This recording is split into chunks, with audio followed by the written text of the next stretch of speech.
Trading Bharat channel के एक और वीडियो में आपका स्वागत है दोस्तों।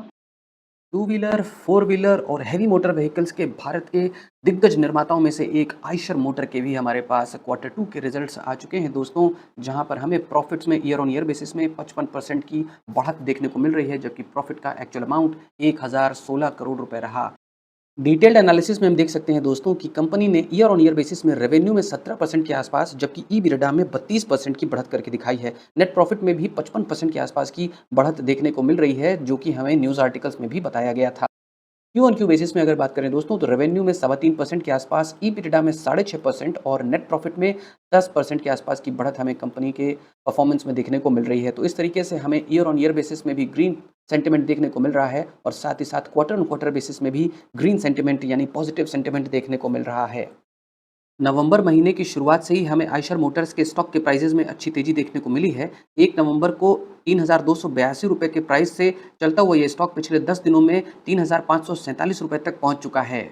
लेकिन पिछले 1 साल में स्टॉक का परफॉर्मेंस बिल्कुल भी अच्छा नहीं रहा। 1% से भी कम की बढ़त ही ये अपने इन्वेस्टर्स को दे पाया है, जिसको ना के बराबर माना जाएगा। अगर हम चार्ट को देखें दोस्तों, तो एक ज़िग-ज़ैग परफॉर्मेंस या एक कंसोलिडेशन परफॉर्मेंस हमें दिखाई देती है। जबकि 5 सालों में स्टॉक अपने इन्वेस्टर्स को सिर्फ 43% के रिटर्न्स बना के दे पाया है, जो कि बहुत अच्छा नहीं माना जा सकता है। 97,000 करोड़ रुपए के आसपास के मार्केट कैप के साथ कंपनी एक mid cap to large cap company दिखाई देती है। इंडस्ट्री के 22 के पीई रेशियो के सामने कंपनी ने 30 का पीई मेंटेन कर रखा है। डेब्ट इक्विटी रेशियो में हमें 0.03 दिखाई देता है, यानी कि कंपनी एक ऑलमोस्ट डेब्ट फ्री कंपनी है। पिछले 5 सालों में हमें कंपनी की परफॉर्मेंस में कोई खास कंसिस्टेंसी तो नहीं दिखाई देती है, लेकिन 2022 से 23 में हमें इसके प्रॉफिट्स में अच्छी बढ़त देखने को मिल रही है। साथ ही साथ अगर रेवेन्यूज़ की बात करें दोस्तों, तो कंपनी के रेवेन्यूज़ में एक कंसिस्टेंट परफॉर्मेंस पिछले 4 साल में मेंटेन करने के बाद हमें 2022 से 23 में रेवेन्यूज़ में भी अच्छी तेज़ी देखने को मिलती है। तो लॉन्ग टर्म में कंपनी के रेवेन्यूज़ अच्छे दिखाई देते हैं, लेकिन लॉन्ग टर्म प्रॉफिट्स में उतना अच्छा परफॉर्मेंस नहीं देखने को मिलता है। शेयर के प्राइसेज़ में भी हमें बहुत ही अच्छा परफॉर्मेंस नहीं देखने को मिलता है। लेस देन एवरेज परफॉर्मेंस यहाँ पर हमें स्टॉक के प्राइसेज़ में दिखाई देती है।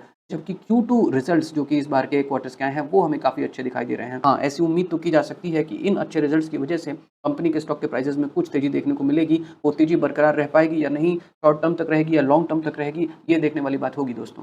तो ये था आयशर मोटर्स के क्वार्टर टू के रिजल्ट्स का एनालिसिस, जो हमने प्योरली एजुकेशनल पर्पस के साथ आपके साथ साझा किया था। किसी भी तरह की ट्रेड लेने से पहले अपने फाइनेंशियल एडवाइजर से ज़रूर एडवाइस लें दोस्तों। मिलते हैं किसी नई जानकारी के साथ अगले वीडियो में, तब तक के लिए धन्यवाद।